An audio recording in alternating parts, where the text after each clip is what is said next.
Hello students, welcome to paradigm classes. Students, हम लोग पढ़ रहे थे रिलेशन और फंक्शन में रिलेशन में सिमेट्रिक रिलेशंस और रिफ्लेक्सिव रिलेशन और ट्रांजिटिव रिलेशन पढ़ चुके थे। उस पर आज हम लोग कुछ क्वेश्चंस करेंगे। तो सबसे पहले देखते हैं एग्जाम्पल नंबर फर्स्ट या question number first. Question number first क्या है? Let Z be the set of all integers. Let Z be the set of all integers। और उसके बाद इसमें जो रिलेशन डिफाइंड है और relation R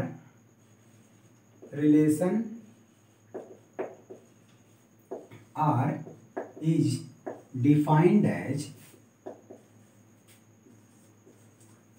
defined as R is equal to AP such that A minus B such that A minus B is even।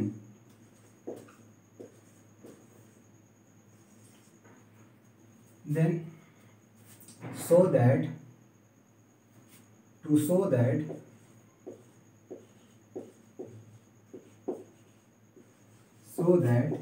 R is an equivalence।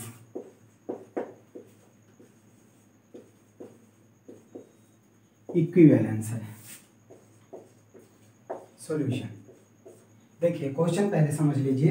Question क्या कह रहा है कि जो रिलेशन R है वो सेट ऑफ ऑल इंटीजर में defined है। रिलेशन R जो है वो इंटीजर में डिफाइंड है और रिलेशन का डेफिनेशन है a b such that A minus B is even number. मतलब रिलेशन R जो है दो नंबर का डिफरेंस, मतलब जो ऑर्डर पेयर में ए बी है, A माइनस बी का जो डिफरेंस है वो इवन नंबर आएगा। तब हमको इस रिलेशन को दिखाना है कि ये एक इक्विवेलेंस रिलेशन है। इक्विवेलेंस का मतलब रिफ्लेक्सिव, सिमेट्रिक, ट्रांजिटिव। मतलब ये तीनों अगर इसमें कंडीशन सेटिस्फाई कर जाती है, मतलब ये रिलेशन R रिफ्लेक्सिव भी हो, सिमेट्रिक भी हो, ट्रांजिटिव भी हो, तब इसको हम क्या कह देंगे? Equivalence relation. तो सबसे पहले हम एक एक दिखाएंगे। तो फॉर रिफ्लेक्सिव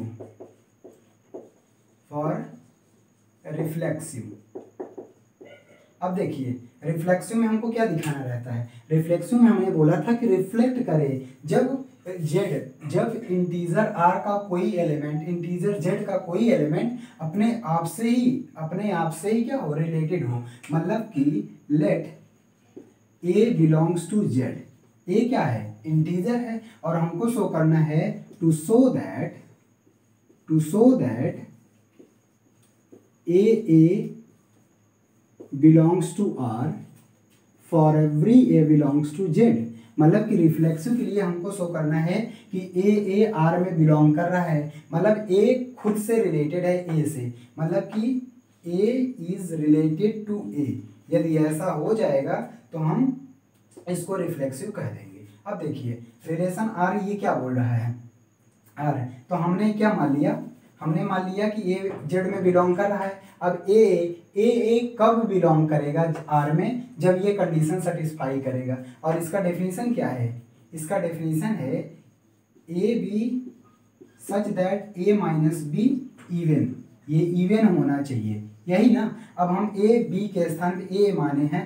जब A माने हैं तो यहाँ पे देखेंगे कि A माइनस A 0, और 0 क्या है? इवन में आता है। तो 0 क्या है? एक इवन नंबर है। इसका मतलब A R में बिलोंग कर रहा है। A R में बिलोंग कर रहा है, या कह सकते हो A is related to A। A खुद से रिलेटेड है इसलिए, क्योंकि A माइनस A करेंगे 0 इवन है, कंडीशन सेटिस्फाई हो गई। का मतलब कि इनका जो भी डिफरेंस आएगा वो इवन नंबर आएगा। अगर इवन आ गया तो वो रिलेशन R में बिलोंग कर रहा है। हमने देखा जब सेम एलिमेंट लिया और उनका डिफरेंस 0 है और 0 एक इवन नंबर है, इसलिए A खुद से रिलेटेड है। इसका मतलब रिलेशन R क्या है? रिफ्लेक्सिव। तो यहाँ पे क्या लिखेंगे? Hence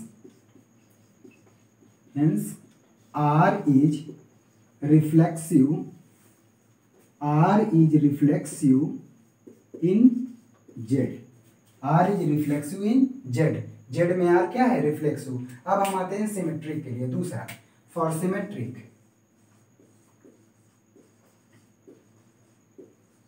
for symmetric. अब देखिए सिमेट्रिक के लिए डेफिनेशन क्या था, सिमेट्रिक के लिए डेफिनेशन था if A B belongs to R then B A भी बिलोंग करना चाहिए आर में। इसका मतलब यदि ए बी से रिलेटेड है तो बी ए से भी रिलेटेड होना चाहिए। तो बस सिमेट्रिक के लिए हमको क्या दिखाना है, let A B belongs to Z, ये इंटीजर हैं, टू शो दैट, क्या शो करना है इसमें, to show that a b, if A B belongs to R implies b A belongs to R होना चाहिए। यदि ऐसा हो गया कंडीशन तो हम इसको क्या मान लेंगे, सिमेट्रिक मान लेंगे। देखते हैं, तो अब जब हमने बताया था सिमेट्रिक में ये मानना पड़ेगा दो को, जब ए बी आर में बिलोंग कर रहा है ये हमने मानना है क्योंकि कंडीशन ही है कि a b, if A B belongs to R then हमको प्रूव करना है B A belongs to R होना चाहिए। फॉर एवरी, यहाँ लिख सकते हैं for every a B belongs to Z, ये बात होनी चाहिए। अब देखिए जब हमने मान लिया कि ए बी आर में बिलोंग कर रहा है, इसका मतलब एज, यहाँ लिखोगे as a B belongs to R, ये रिलेशन आर में बिलोंग कर रहा है। इसका मतलब क्या निकला, यहाँ डेफिनेशन लगाओ, ए बी अगर आर में है तो ए माइनस बी क्या है, इवन। इसका मतलब निकल के आया ए माइनस बी क्या है, इवन। अच्छा इवन है, इवन को हम 2k के फॉर्म में लिख सकते हैं क्योंकि हर इवन नंबर 2 का मल्टीपल होता है। तो हम a माइनस बी को 2k लिख सकते हैं क्योंकि हर इवन नंबर 2 का मल्टीपल होता है, 2k k कोई इंटीजर है। अब देखिए a minus B is equal to 2k आ गया। हमको दिखाना है B A belongs to R, B A का मतलब b माइनस है। देखो यहाँ पे डेफिनेशन क्या था, ए बी है तो a minus b even definition में है, अगर बी ए दिखाना है तो b माइनस ए इवन होना चाहिए। तो अब बताओ यहाँ से हम माइनस कॉमन कर सकते हैं, यहाँ से माइनस कॉमन कर लें तो आ जाएगा b minus a is equal to 2k, b minus a is equal to 2k। इस माइनस को हम इधर कर देंगे तो आएगा b minus a is equal to minus 2k। अब क्या बताओ, क्या ये अब भी इवन नंबर नहीं है, ये 2 का तो मल्टीपल है ना, प्लस हो या माइनस हो, जैसे -2, -4, -6 ये भी तो इवन नंबर होते हैं। तो ये क्या होगा, b माइनस ए, ये भी 2 का मल्टीपल है। इसका मतलब यहाँ पे हम लिख सकते हैं कि यही वाला बात यहाँ लिख रहे हैं, यही वाला यहाँ लिख रहे हैं, b minus a is equal to 2 into minus के लिख सकते हैं। के कोई इंटीजर, मान लीजिए के नेगेटिव होता है ये पॉजिटिव बन जाएगा, के कोई इंटीजर ही है तो 2 का मल्टीपल मिल गया। इसका मतलब ये क्या है, इवन नंबर हो गया, इवन। और यही तो कंडीशन थी कि हमको ए बी अगर आर में बिलोंग कर रहा है तो ए माइनस बी इवन होना चाहिए, और ये बी अगर हमको दिखाना तो बी माइनस ए इवन होना चाहिए। इसका मतलब यहाँ से निकल के आया, इस बात से निकल के आया कि बी ए आर में बिलोंग कर रहा है, आर में बिलोंग कर रहा है। तो यहाँ पे क्या लिख सकते हैं, अब आप इतना नोट करिए तो हम आगे बढ़ते हैं। देखिए इतना देख, इसके बाद हम यहाँ ऊपर लिखेंगे,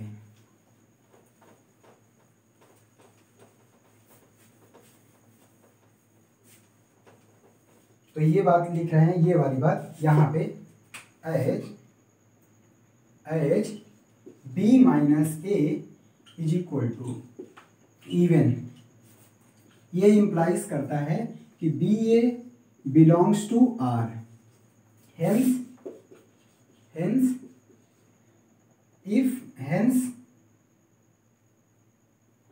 hence R is symmetric, हमको सिमेट्रिक दिखाना था ना, R is symmetric for every a b belongs to z, मतलब कि R सिमेट्रिक भी हो गया। बात समझ में, एक बार फिर समझ लो। देखो हमको सिमेट्रिक रिलेशन दिखाना था, इसको सिमेट्रिक के लिए हमको चाहिए कि यदि ए बी आर में है तो बी ए भी आर में होना चाहिए। इसका मतलब ए बी से रिलेटेड है यदि, तो बी ए से भी रिलेटेड होना चाहिए। अच्छा ए बी से रिलेटेड है, इसका मतलब ए माइनस बी इवन है, तो ये हो गया क्योंकि a B belongs to R है तो ए माइनस बी इवन है तो उसको हम 2 का मल्टीपल लिख सकते हैं। जब ये 2 का मल्टीपल है यहाँ से हमने कॉमन कर लिया माइनस, तो b माइनस ए, इस माइनस को इधर कर दिया तो b माइनस ए माइनस 2 की। अब बे ये 2 का मल्टीपल है तो b माइनस ए 2 इंटू माइनस के लिख सकते हैं जो कि इवन है। अच्छा यही तो हमको दिखाना था, b माइनस ए इवन है, इसका मतलब b ये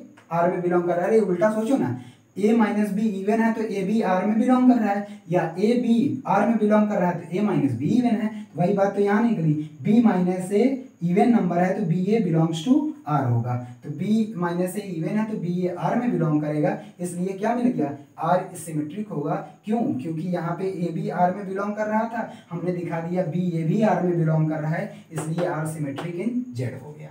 तीसरा बचा, अब तीसरा बचा क्या, ट्रांजिटिव रिलेशन। देखिए ट्रांजिटिव क्या होगा, बहुत सिंपल है ये, हर बार समझ लीजिए हर पेपर में आता है।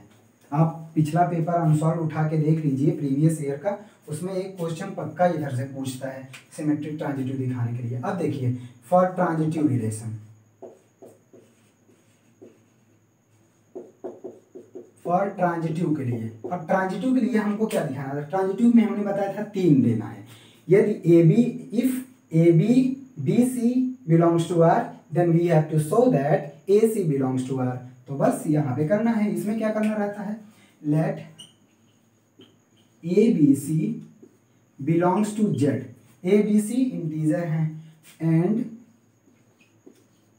If A B B C belongs to R, तो यहां क्या लिखेंगे, we have to show that, we have to show that, इसी से we have to show that A C belongs to R. अब देखिए मतलब ट्रांजिटिव के लिए हमको 3 एलिमेंट ले लिए, ए बी सी जेड में है, और यदि A B B c R में है तो ए सी भी हमको किस में दिखाना है, आर में दिखाना है। देखिए इसका ये सिंपल है, केवल डेफिनेशन का यूज करना है बस। जब हमने मान लिया कि ए बी आर में बिलोंग कर रहा है, इसका मतलब ए माइनस बी इवन हो गया, और यहाँ पे हमने ये भी माना है कि बी सी भी आर में बिलोंग कर रहा है, इसका मतलब बी माइनस सी भी इवन है। तो यहाँ पे लिखोगे as a B belongs to R, तो यहाँ पे आ जाएगा a minus b even, even 2 का मल्टीपल मान लेते हैं 2k1। क्यों k1 k2 माने, क्योंकि यहाँ 2 चीज है, k अकेले नहीं मान सकते। और उसके बाद and b C belongs to R, तो यहाँ पे इसका मतलब निकल गया b माइनस सी, ये भी इवन होगा तो इसको 2k2 मान लिया, ये भी 2 का मल्टीपल, ये भी 2 का मल्टीपल, दोनों अलग अलग इवन नंबर हो सकते हैं, इसलिए हमने k1 और k2 माना इवन है। डेफिनेशन तो लगा दिया हमने, क्योंकि a B B c R में बिलोंग कर रहा था, इसका मतलब a minus b minus c even number होगा। इतना बात समझ में आया। अब देखिए हमको शो करना है ए सी, ए बी बी सी, तो ए सी आर में बिलोंग करना चाहिए, और ए सी को दिखाने के लिए ए सी आर में बिलोंग कर रहा है, इसका मतलब हमको दिखाना है ए माइनस सी इवन होगा। यदि ए बी आर में है तो ए माइनस बी इवन, तो हमको दिखाना है ए सी आर में है तो ए माइनस सी इवन होगा। देखिए कैसे आएगा, क्या करें, हम इक्वेशन इसको फर्स्ट मान लेते हैं और इसको इक्वेशन सेकेंड मान लेते हैं। हम क्या करेंगे, इन दोनों इक्वेशन को ऐड कर देंगे, तो equation first and equation second. अब देखिए a माइनस बी है, ये a माइनस बी है, इसको और इसको ऐड करते हैं प्लस b माइनस सी। यहाँ क्या है 2k1 और यहाँ है 2k2, तो plus b minus b cancel out, तो आ गया a minus c is equal to, यहाँ से 2 कॉमन कर ले तो आएगा k1 प्लस k2। अब ये बताइए k1 और k2 कोई इंटीजर था तो उनका सम भी तो इंटीजर होगा, k1 और k2 कोई इंटीजर है यहाँ पे तो उनका सम भी तो इंटीजर होगा, वो मान लेते हैं k3। तो आ गया यहाँ से a minus c is equal to 2, तो यहाँ से यही वाली बात यहाँ लिख रहा हूँ, a minus c is equal to 2k3 where k3 is equal to K1 plus K2, कोई इंटीजर है, सम इंटीजर। अच्छा अब देखो यहाँ से a माइनस सी भी क्या आ गया, इवन, 2 का मल्टीपल आ गया ना, इसका मतलब a माइनस सी इवन आ गया, और इवन आ गया इसका मतलब इम्प्लाइज ए सी भी आर में है, ए सी भी किस में है, आर में। तो बस तो दिख के गया, हमको तो ये दिखाना था ना, यदि ए बी सी आर में है तो ए सी भी आर में होना चाहिए, जो कि दिख गया। इसका मतलब आर क्या है, ट्रांजिटिव है। Therefore R is transitive, R क्या है, ट्रांजिटिव है। तो हो गया, सिमेट्रिक भी है, रिफ्लेक्सिव भी था, सिमेट्रिक भी था, ट्रांजिटिव भी है, इसका मतलब रिलेशन आर क्या है, इक्विवेलेंस है, रिलेशन आर इक्विवेलेंस है। तो ये क्या लिख देंगे, तो यहाँ पे हम लिख सकते हैं रिलेशन आर इक्विवेलेंस है। हटा रहे हैं इसको, देख लीजिए एक बार फिर समझ लीजिए। ट्रांजिटिव के लिए क्या है, हमको ए बी सी मानना है जेड में, और इसके लिए कंडीशन ये है कि यदि ए बी सी आर में है तो हमको दिखाना है ए सी भी आर में होगा।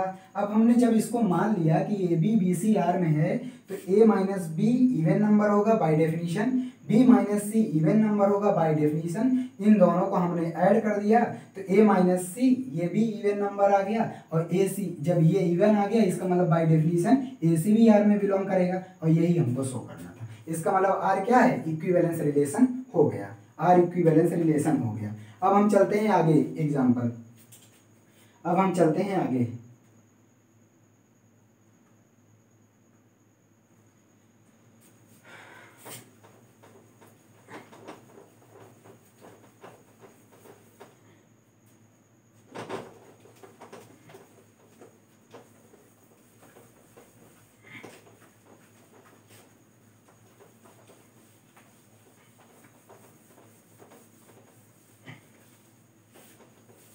क्वेश्चन नंबर 2 देखिए, क्वेश्चन नंबर 2 क्या है, late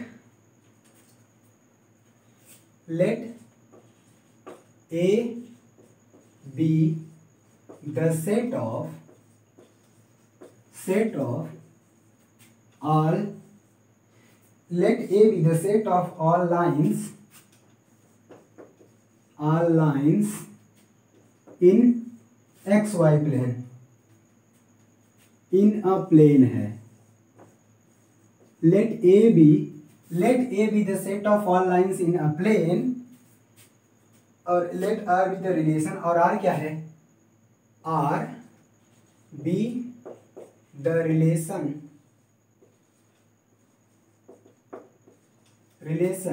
in A, defined as, यहाँ क्या लिखेंगे, defined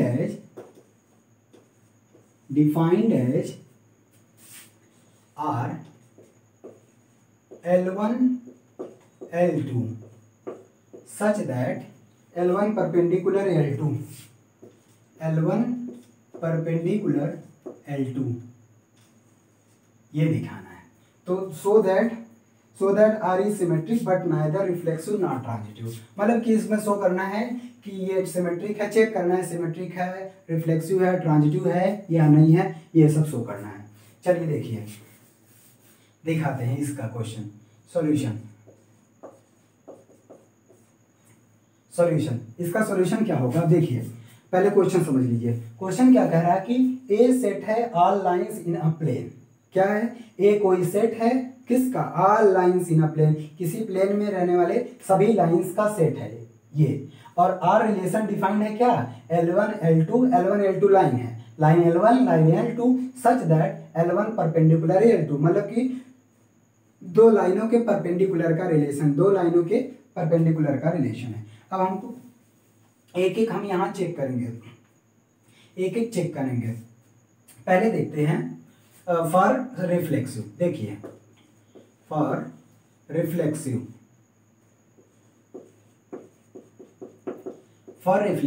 फिर वही एकदम डेफिनेशन पे जाइए। रिफ्लेक्सिव के लिए सेम लाइन लेना है, तो मतलब केवल एक लाइन लेना है L। तो रिफ्लेक्सिव के लिए क्या करना है, let L1 belongs to A, तो टू शो दैट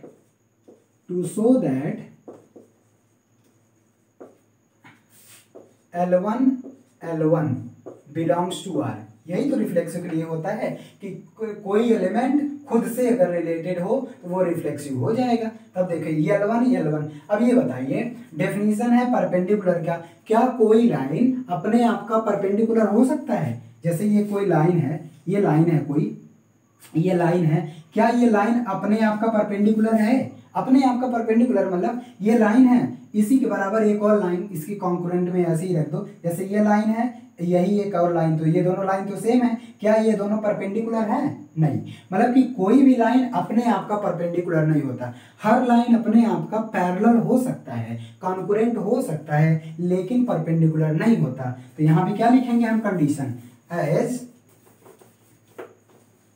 क्या लिखेंगे, तो यहां पे क्या लिखेंगे, एज नो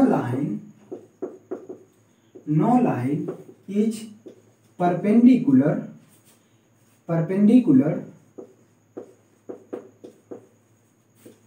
टू इटसेल्फ। कोई भी लाइन अपने आप का परपेंडिकुलर नहीं होता, मतलब कि एज, या लिख सकते हो एज और L1 does not perpendicular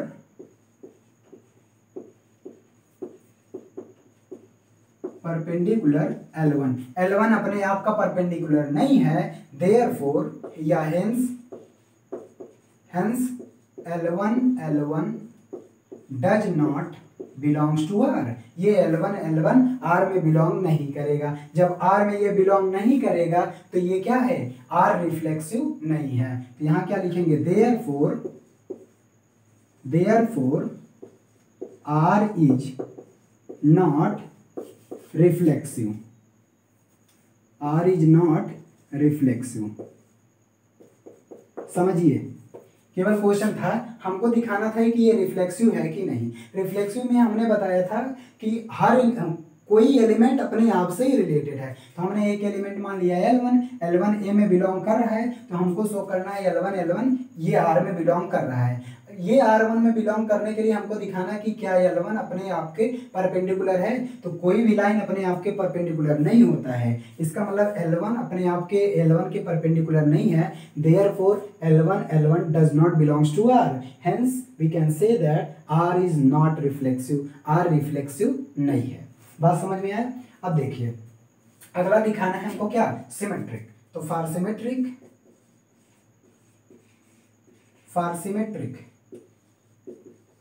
symmetric के लिए देखिए क्या करना है, तो बहुत ही आसान है, केवल डेफिनेशन लगाने हैं बस। अब देखिए सिमेट्रिक, रिफ्लेक्सिव में केवल एक एलिमेंट मानना था, सिमेट्रिक में हमने बोला दो एलिमेंट। तो सिमेट्रिक में आप ही बताओ क्या बताना है। सिमेट्रिक में हमको बताना है कि if L1 L2 belongs to R then we have to show that L2 L1 must be belongs to R for symmetric. मतलब कि अब यदि L1 L2 R में बिलोंग कर रहा है तो L2 L1 भी R में बिलोंग करना चाहिए। बस तो मान लेते हैं, लेट L1 L2 ये कि किस में है यार भाई, ये एलिमेंट माना हूं, अगर इसको ब्रैकेट में लिख दिया ना तो वो R का एलिमेंट होगा। तो आप लोग इसमें कंफ्यूज मत होइएगा, ये हमने अलग अलग लिखा हुआ है, ये इसका मतलब A का एलिमेंट है। A क्योंकि सेट ऑफ ऑल लाइंस है ना, तो ये A में बिलोंग करना है। तो हमको क्या दिखाना है, to show that if L1 L2 belongs to R implies L2 L1 must be belongs to R होना चाहिए। ये बहुत ही आसान है। देखिए रिलेशन कैसा है, परपेंडिकुलर का। ये बताओ, जब ये कह रहा है कि L1 L2 R में बिलोंग कर रहा है, एज यहाँ लिख सकते हैं, एज प्रूव कर रहे हैं, as L1 L2 belongs to R। ये हमने क्योंकि माना है ना, ये माना है तो हमको ये प्रूफ करना है, जो माने हैं उसका यूज तो कर सकते हैं ना। अब एज L1 L2 R में बिलोंग कर रहा है, इसका मतलब by definition L1 perpendicular L2 होगा। अब ये बताओ ये लाइन है, ये लाइन इसके परपेंडिकुलर है, ये लाइन इसके परपेंडिकुलर है। तो क्या ये लाइन इसके परपेंडिकुलर नहीं है? हमें ये भी कह सकते हैं ना भाई ये इसके परपेंडिकुलर है तो ये भी तो इसके परपेंडिकुलर है, इसका मतलब L1 L2 के परपेंडिकुलर है तो L2 L1 के भी तो परपेंडिकुलर है। तो यहाँ लिख सकते हैं इम्प्लाइज L2 परपेंडिकुलर L1, बस बात तो बन गई, क्योंकि L2 परपेंडिकुलर L1, देखो यहाँ पहले L1 था तो हमने दिखाया L1 perpendicular L2 by definition, पहले L1 तो L1 परपेंडिकुलर L2, जब L2 पहले आ गया तो इसका मतलब L2 L1 R में बिलोंग कर रहा है, और इसका मतलब हुआ कि L2 L1 R में बिलोंग कर रहा है। हमको यही तो दिखाना था, क्योंकि हम ये L1 L2 सिमेट्रिक के लिए यदि L1 L2 R में बिलोंग कर रहा है तो L2 L1 भी R में बिलोंग कर रहा है, विच इज हियर। तो आ गया क्या, देयरफॉर है, therefore R is symmetric, R is symmetric in A, हो गया। बस डेफिनेशन का यूज करना है, डेफिनेशन पे ध्यान देना है, बहुत ही आसान है। एक बार फिर समझ लीजिए, सिमेट्रिक के लिए हमको दो एलिमेंट मानने हैं, L1 L2 belongs to A, और हमको दिखाना है यदि L1 L2 R में है तो L2 L1 भी R में होना चाहिए। यदि इसको हमको मानना ही पड़ेगा, यदि L1 L2 R में है तो L2 L1 भी R में होना चाहिए, ये दिखाना है। तो जब हमने मान लिया कि ये R में है, एज L1 L2 R में है, तो इसका मतलब यहाँ से इसका मतलब L1 परपेंडिकुलर L2 होगा।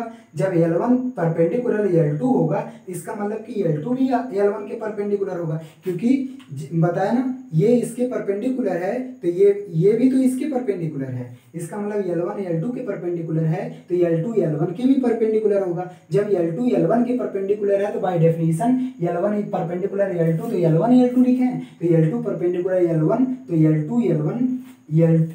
L1 बिलोंग्स टू R, और यही हमको दिखाना है कि L1 L2 R में बिलोंग कर रहा है तो L2 L1 R में बिलोंग कर रहा है कि नहीं कर रहा है, इसका मतलब ये क्या है, सिमेट्रिक हो गया। तो देखें कि ये रिलेशन R रिफ्लेक्सिव नहीं था बट सिमेट्रिक है, रिफ्लेक्सिव नहीं है लेकिन सिमेट्रिक है, तो ये हो गया। अब देखिए, अब हमको तीसरा दिखाना है क्या, ट्रांजिटिव रिलेशन। तो ट्रांजिटिव दिखाते हैं।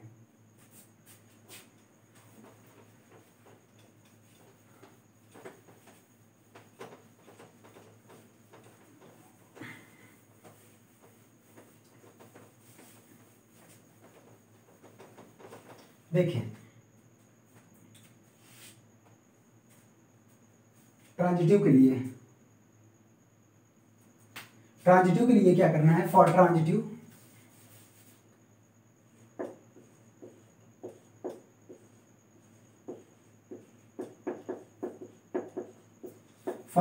अभी बताया, रिफ्लेक्सिव के लिए एक एलिमेंट मानना है, सिमेट्रिक के लिए दो एलिमेंट मानना है, ट्रांजिटिव के लिए तीन एलिमेंट मानना है। इसका मतलब इसमें हमको मानना है L1 L2 L3 belongs to ए। तो अच्छा इसमें क्या दिखाना है, if L1 L2 and L2 L3 belongs to R then we have to show that L1 L3 belongs to R। इसका मतलब इसमें क्या दिखाना है, if L1 L2 और L2 L3 belongs to R then we have to show that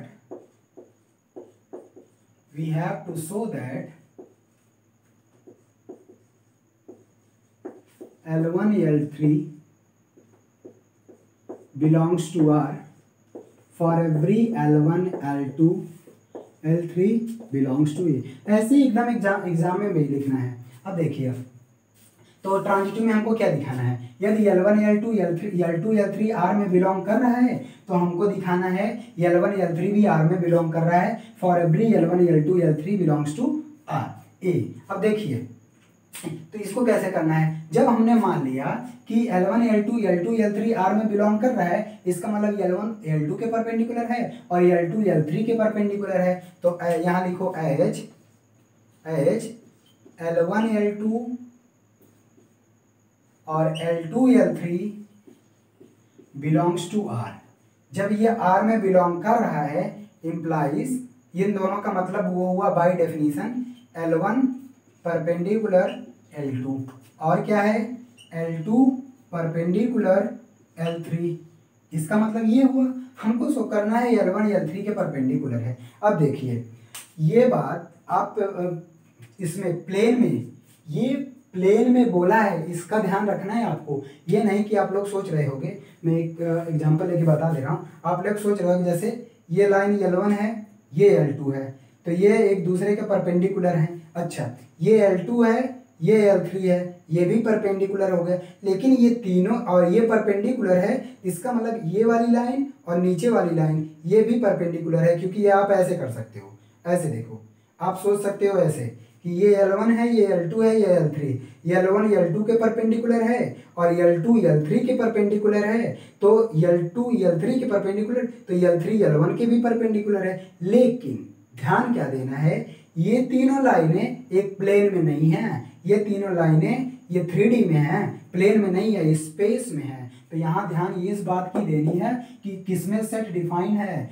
set ए जो defined है वो प्लेन में डिफाइंड है, जो लाइन है वो प्लेन में है, जबकि ये तीनों लाइनें प्लेन में नहीं है। इस बात का ध्यान रखना, इसका मतलब ये नहीं रहेगा, इसका मतलब केवल ये दो, केवल 2D डायमेंशन लेंगे। तो 2D में L1 L2 के परपेंडिकुलर है और L2 L3 के परपेंडिकुलर, इसका मतलब L3 ऐसा हो सकता है, ऐसा ही रहेगा, ऐसे नहीं हो सकता क्योंकि 3D में बन जाएगा, ऐसे हो सकता है। अब ये बताओ, ये L3 है और ये L1 है, क्या ये दोनों परपेंडिकुलर हैं? नहीं, ये दोनों परपेंडिकुलर नहीं है, ये दोनों पैरेलल हैं। इसलिए क्या हो गया, L1 L3 कभी भी परपेंडिकुलर नहीं होंगी। ध्यान रखना प्लेन में है, इसलिए अगर यही देखो, यही केवल कुछ नहीं करना है, क्वेश्चन यही है, केवल हम क्या काम कर दे, इस प्लेन को हटा के स्पेस कर दे, बस बात बन जाएगी। तब ये ट्रांजिटिव हो जाएगा, तब जो है ये कंडीशन लग जाएगी, L1 L2 के परपेंडिकुलर, L2 L3 के परपेंडिकुलर और L3 L1 के परपेंडिकुलर। अगर ये स्पेस कर दे, तब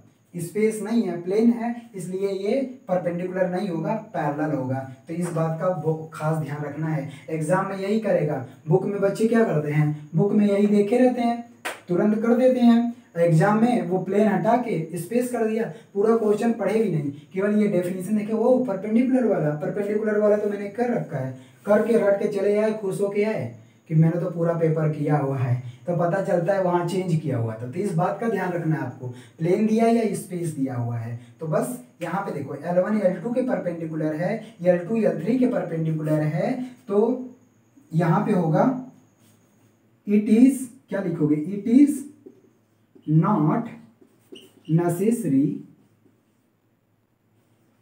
necessary that L1 perpendicular L3 as lines are in a plane। Lines किस में है, एक प्लेन में है, तो हेंस L1 नॉट परपेंडिकुलर, ऐसे नॉट परपेंडिकुलर टू L3। तो देयरफॉर, यहां क्या लिखेंगे, therefore L1 L3 does not belongs to R। तो यहां पे क्या होगा, R is not transitive, R transitive नहीं है। बात समझ में आया। तो ये क्वेश्चन था, ये क्वेश्चन क्या था, ये रिफ्लेक्सिव भी नहीं है, ट्रांजिटिव भी नहीं है, लेकिन सिमेट्रिक है। तो ये क्वेश्चन नोट कर लीजिए आप लोग, या स्क्रीनशॉट ले लीजिए। तो हम आगे करते हैं।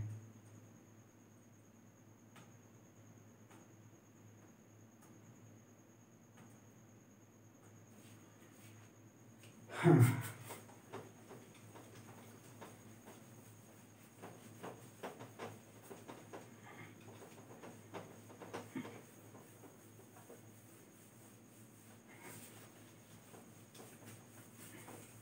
देखिए कितना क्वेश्चन हो सकता है। आप लोग क्या काम करिए, अब जो भी मैं क्वेश्चन इसमें करवा पा रहा हूँ करवा दे रहा हूँ।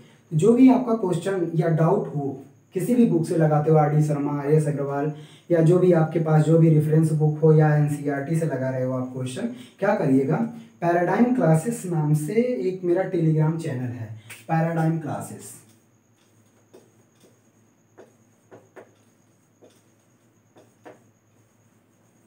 पैराडाइम क्लासेस नाम से टेलीग्राम चैनल है, टेलीग्राम चैनल है पैराडाइम क्लासेस के नाम से। उस पर आप अपना डाउट भेज सकते हो। आप क्या करोगे, उसका जो भी फोटो खींच के बढ़िया से जो भी क्वेश्चन होगा उसको भेजिएगा। 8-10 क्वेश्चन हो जाएगा सबका, तो मैं क्या करूँगा उसका एक सेपरेट वीडियो ही बना दूंगा।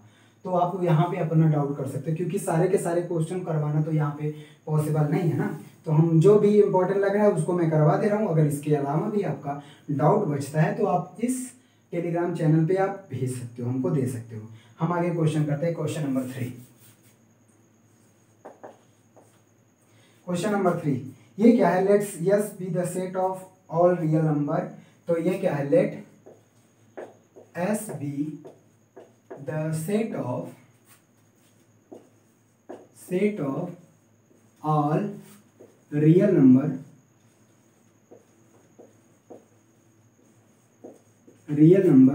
and R be a relation defined as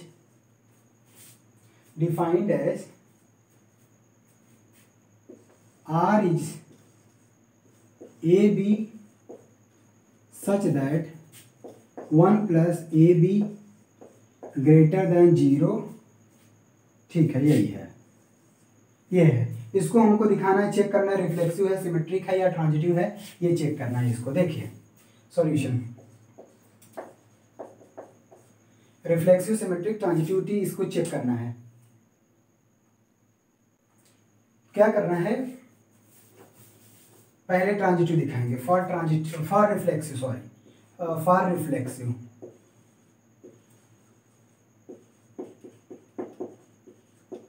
reflexive. फिर वही बात, डेफिनेशन है। रिफ्लेक्सिव का मतलब सेम एलिमेंट्स के साथ रिलेटेड होना चाहिए। इसका मतलब यदि यहाँ पे ए भी है ना, A must be belongs to R होना चाहिए, A must be belongs to R होना चाहिए। अब देखिए सेम एलिमेंट, ये सेट किस में डिफाइन है, set let S be the set of all real number and R be relation. ठीक है, set of all real number है, ध्यान रखना, इस बात का ध्यान रखना, रियल नंबर है। अब देखिए तो रिफ्लेक्सिव के लिए let a belongs to S, क्या ए एस में बिलोंग कर रहा है, इसका मतलब S real number, a real number है। क्या दिखाना है, टू शो दैट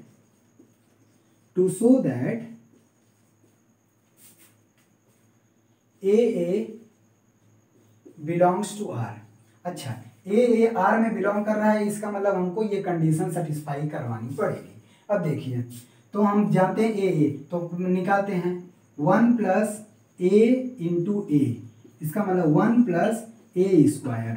अब देखिए किसी भी नंबर का स्क्वायर हमेशा पॉजिटिव होता है, चाहे ये ए पॉजिटिव हो या निगेटिव हो, उसका स्क्वायर हो जाएगा ये पॉजिटिव। अब ये बताओ, ये क्वांटिटी पॉजिटिव और पॉजिटिव में 1 जुड़ा है तो पॉजिटिव, इसका मतलब ये क्वांटिटी पूरा क्या होगा, ग्रेटर देन 0। ये कंडीशन सेटिस्फाई कर गई कि नहीं कर गई, क्योंकि हमको दिखाना है यदि ए बी आर में बिलोंग कर रहा है तो 1 plus a b must be greater than 0 होना चाहिए। और यहाँ पे देखो 1 प्लस, जब ए इंटू ए किए, ए into A square, 1 plus A square, क्योंकि किसी भी नंबर का स्क्वायर हमेशा पॉजिटिव होता है, उसमें ए 1 ऐड हो गया तो वो 0 से बड़ा ही होगा। इसका मतलब ये पूरी की पूरी क्वांटिटी क्या हो गई, 0 से बड़ी है। इसका मतलब ये कंडीशन सेटिस्फाई कर गई, तो हेंस यहाँ क्या लिख देंगे, हेंस यहीं पे लिख देते हैं, implies A related to A और ए बिलोंग्स टू आर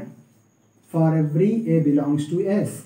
मतलब ए आर में बिलोंग कर रहा है, फॉर एवरी दिख नहीं रहा होगा, हम ब्लैक से ही लिखते हैं, A belongs to R for every S बोल दे रहे हैं, ए रिलेटेड टू ए, यहाँ पे आया 1 plus A into A, 1 plus A square greater than 0, तो इसका मतलब आया A related to R by definition. इसका मतलब A belongs to R for every, यही तो हमको दिखाना था। इसका मतलब क्या हो गया, hence R is reflexive, hence R is reflexive in S. तो ये बात पता चल गया, आर रिफ्लेक्सिव है। अब दिखाएंगे फॉर सिमेट्रिक।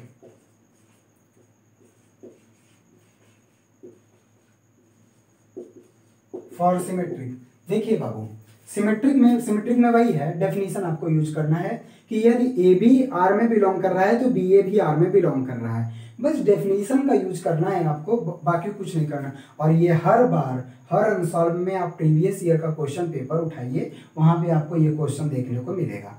हर पेपर में एक पे मैंने तो अभी अनसॉल्व 12th वाले का करवा रहा हूँ, अभी पेपर नहीं हुआ उनका तो अनसॉल्व करा रहा हूँ। तो हर पेपर में इस तरह का क्वेश्चन, हर पेपर में, इसलिए कॉन्सेप्ट अच्छे से इसका बिल्ड कर लो। अब देखिए बहुत सिमेट्रिक दिखाना, तो सिमेट्रिक के लिए हमने कहा बार बार वही मैं बोल रहा हूँ, सिमेट्रिक के लिए 2 एलिमेंट, रिफ्लेक्सिव के लिए 1 एलिमेंट, ट्रांजिटिव के लिए 3 एलिमेंट। सिमेट्रिक के लिए क्या दिखाना, if A B belongs to R, तो टू शो दैट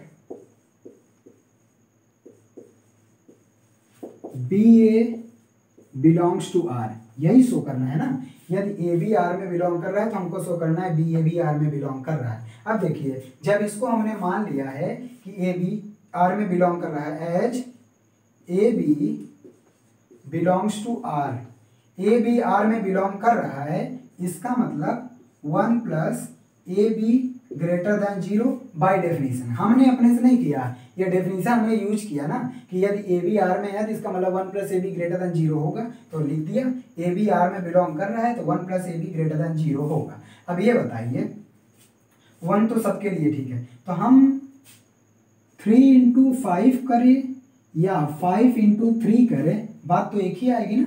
5 3 जा 15, 15 ये तो हमेशा बराबर ही आएगा। इसका मतलब चाहे हम ए बी करें या बी ए करें, ये हमेशा बराबर ही होगा, मल्टीप्लाई हमेशा बराबर। Multiplication is commutative in real, ठीक। मल्टीप्लिकेशन क्या होता है, कम्यूटेटिव होता है। अगर ये बड़ा है तो इसका मतलब ये भी तो सही है कि 1 प्लस बी ए ग्रेटर देन 0, कोई दिक्कत इसमें नहीं है ना भाई। 1 plus a b greater than 0 तो 1 प्लस बी ए ग्रेटर देन 0 क्यों नहीं होगा।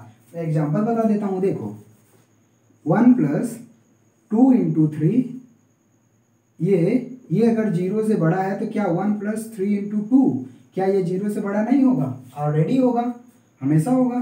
तो ये वही बात यहाँ पे लिखा हुआ और कुछ नहीं, इसमें कंफ्यूज मत होइएगा। अब आप लोग सोच रहे हो ऐसा क्यों कर रहे हैं भाई, ऐसा हम डेफिनेशन फिट करने के लिए कर रहे हैं कि ए बी, ए पहले है बी बाद में है तो 1 प्लस ए बी। अब हमको दिखाना है बी ए तो बी को पहले लाना है, इसलिए मैं यहाँ पे कर रहा हूँ। और कोई यहाँ पे वो नहीं है कि अब देखिए 1 प्लस बी ए ग्रेटर देन 0 हो गया, इसका मतलब ये डेफिनेशन लग गया। यदि 1 plus a b greater than 0 है तो ए बी है, तो 1 प्लस बी ए ग्रेटर देन 0 है, इसका मतलब ये इम्प्लाइज कर रहा है कि b A belongs to R, B a R में है।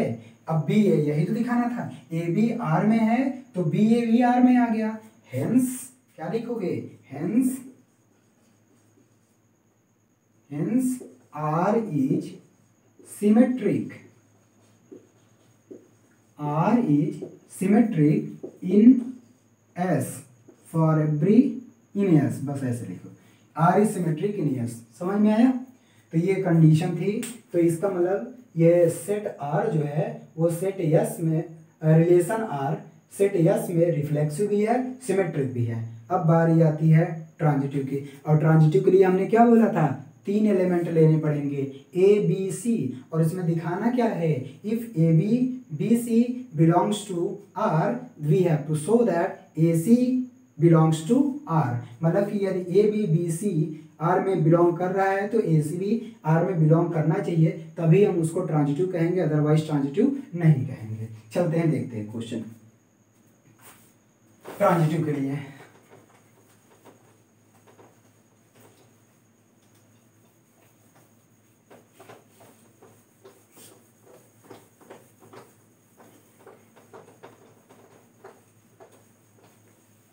ट्रांजिटिव के लिए देखिए, फॉर ट्रांजिटिव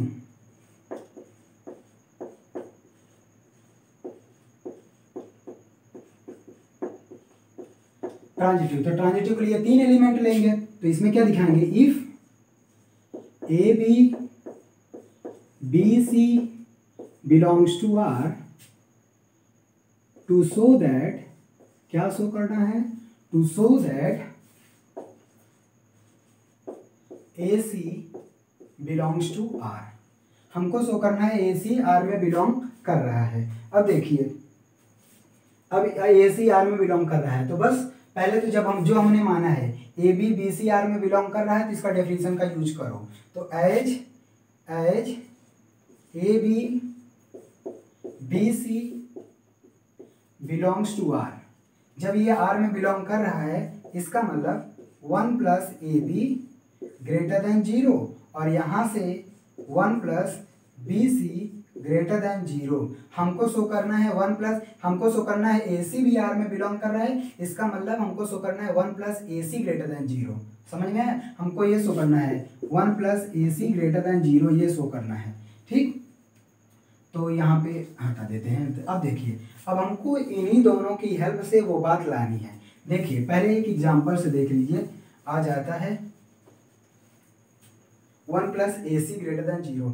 इसको हम क्या काम करेंगे, ऐड करेंगे। ऐड नहीं, एग्जांपल से देख लीजिए, ज़्यादा बेटर रहेगा। 1 प्लस ए बी कह रहा है ग्रेटर देन 0 है और 1 प्लस बी सी भी ग्रेटर देन 0 है और ये डिफाइंड है सेट ऑफ रियल नंबर में। किसमें डिफाइंड है? सेट ऑफ रियल नंबर में। इसको हम क्या काम करें, b को हम क्या मान सकते हैं, b को कोई भी ऐसे मान के रखिए तो पता चल जाएगा। 1 प्लस हम a को मान लेते हैं 2 ले लेते हैं, 2 a को 2 ले लेते हैं। ये कंडीशन दोनों सेटिस्फाई करवानी है और b को हम ले रहे हैं -1/3, b को -1/3। चेक करते हैं, 1 प्लस 2 इंटू -1/3 करेंगे तो 1 - 2/3, तो वो ये 1/3 और ग्रेटर देन 0 है। तो ये कंडीशन सेटिस्फाई हो गई कि ए बी को जब हमने इसको लिया, क्योंकि इसको उस तरह से प्रूफ करना कि इसको हम मल्टीप्लाई डिवाइड कर दे तो उस तरह से नहीं आ सकता जल्दी, या तो अभी सोचते हैं। देखिए तो ए बी ये आ गया, अब बी हमने 1/3 माना है, अब सी ऐसा मानना है कि उसको यहाँ पे सेटिस्फाई कर दे, ग्रेटर देन 0 होना चाहिए, सी ऐसा मानना है। अब देखिए सी को हम क्या मान लें, सी को -2 मान सकते हैं, -2।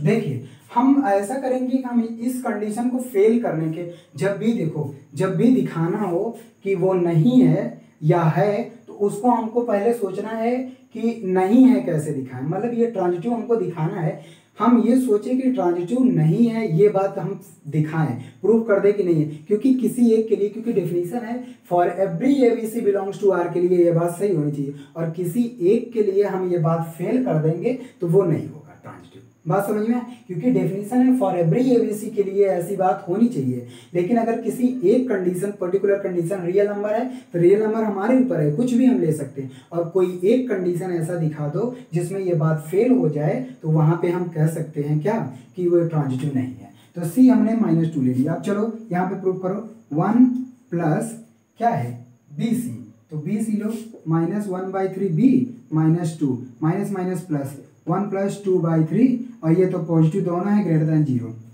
मतलब कि इन तीनों के कंडीशन में ये दोनों देखो ग्रेटर देन 0 आ गया। लेकिन हमको दिखाना है 1 प्लस AC, जरा इसको लो, 1 प्लस A 2 है और C -2 है, तो आ जाएगा 1 2 2 4 -4, 1 - 4 -3 0 से बड़ा नहीं है, ये लेस देन 0 है। तो हमने कहा ना, अब आप लोग सोच रहे होंगे कि सर काहे यही वाला आपने एग्जांपल लिया। मैंने कहा ना, क्योंकि डेफिनेशन है यदि AB BC R में बिलोंग कर रहा है तो हमको शो करना है AC belongs to R for every ABC belongs to S। मतलब हर एलिमेंट ABC के लिए जो S में है उसके लिए ये बात सही होनी चाहिए, हर रियल नंबर के लिए। तो हम तो हर रियल नंबर तो एक चेक नहीं कर सकते ना, हम हर रियल नंबर चेक नहीं कर सकते उठा के कि रियल नंबर इनफाइनाइट है। इसलिए हम ये सोचेंगे कि ऐसा कौन सा नंबर या एलिमेंट ले जो ये कंडीशन को फेल कर दे। तो मैंने ये लिया, आप भी ले सकते हो अपने से, आप भी कुछ और चूज करके इसको कंडीशन को फेल कर सकते हो। या हो सकता है आप 2-3 एग्जाम्पल लो, उसमें से 2-3 में ये सेटिस्फाई कर जाए, एक में ना सेटिस्फाई करे। इसका मतलब हमारा कंसर्न है कि कोई एक एग्जाम्पल यदि हम दिखा दे कि ये बात गलत है तो वो सबके लिए गलत हो जाएगी, मतलब कि वो ट्रांजिटिव होगा ही नहीं, क्योंकि डेफिनेशन है फॉर एवरी, सबके लिए होना जरूरी है ट्रांजिटिव। तो यहाँ पे कंडीशन फेल हो गई, तो हम यहाँ लिख सकते हैं तो यहाँ पे लिख सकते हैं hence it is not necessary that 1 plus AC greater than 0. So therefore R is not transitive.